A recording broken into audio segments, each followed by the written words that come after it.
Hi everyone, this is your girl Adijat.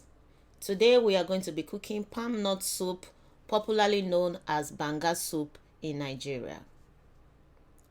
So in Nigeria, we have different ways of cooking our Banga soup depending on which tribes you're from. And today I choose to cook the one from the Delta Igbo. And this is in honor of my friend who taught me how to cook this Banga soup about 15 years ago.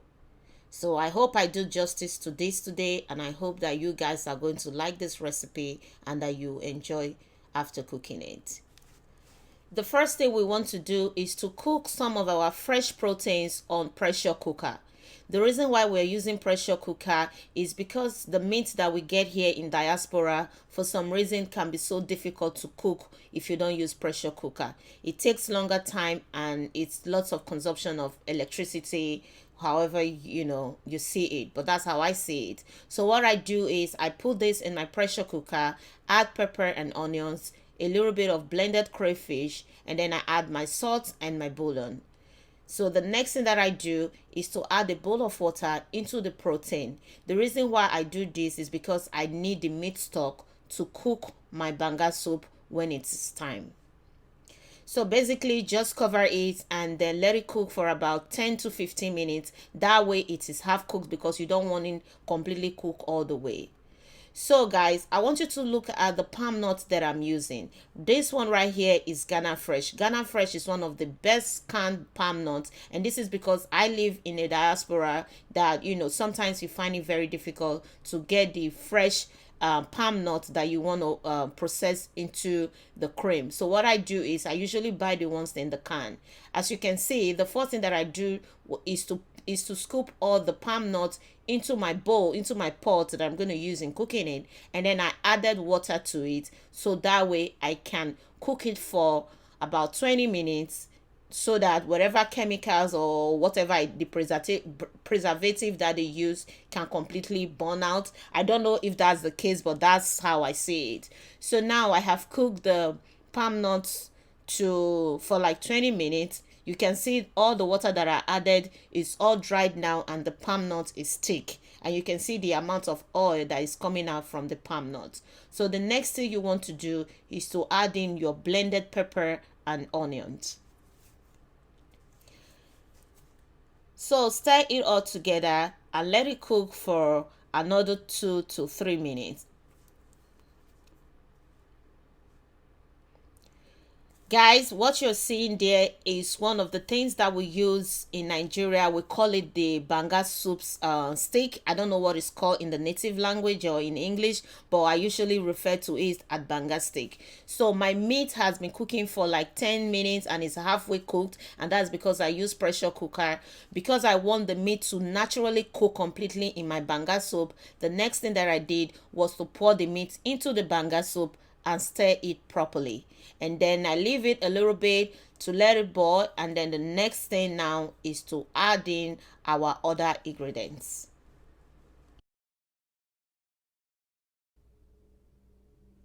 So here guys, what you see now is my smoked dry fish. Smoked dry fish is very important in your banga soup. The next thing that I did is to add in the banga spices. Banga spices is almost the same nature as pepper soup spices, but there are some ingredient that is added to it that makes it different from pepper soup spices. So the next thing is to add the remainder of your crayfish powder, and then add your salt and a little bit of bouillon. And please, before you add your bouillon and your salt, you want to taste it to make sure it's not too salty, because remember the meat stock already contains bouillon and salt. So the next thing was to cover it and let it boil, and then stir it, and we'll continue. So guys, there's something that I'm doing here, right? Ghana Fresh for me is one of the best canned banga cream or banga paste that you want to use in cooking your banga soup. So usually when it is all cooked right, it has a lot of oil in it. So what I do is, if I think that the oil is too much, I kind of like scoop out the excess oil. Guys, I tell you, the excess oil is one of the best. That excess oil, you can use it to cook your bono soup, you can use it to cook your egusi soup. So guys, after I have taken out the excess oil, you can see what we get here. perfect banga soup. Not too much oil, just the way it's supposed to look. And now the next thing that you're going to do is to add in your fish, your fresh fish. And you can use any kind of fish that you want. It doesn't have to be this particular fish. This is golden pommet, I think that's what it's called. But you can use fresh catfish, you can use croaker fish, whatever choice of fish, fresh fish that you want to. So the next thing is to add in your dried leaf. And then I think we call it in Nigeria, it's called bene-te-te. I don't know what it's called in English. Please, guys, do not fault me for that. So I'm sure most people that are going to be watching this video are probably going to be mostly going to be Nigerians, and I'm sure they understand what that leaf is. So yes, then cover and let it cook for about 20 minutes.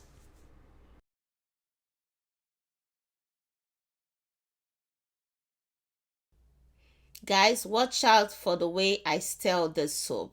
I am like sincerely, I'm very much avoiding the fish from scattering or from crumbling. You see the way that I'm handling my spoon, and this is me trying to make sure that the fish is not crumble, because you want to use that fish to serve your family without them thinking you ate all the fish in the soup.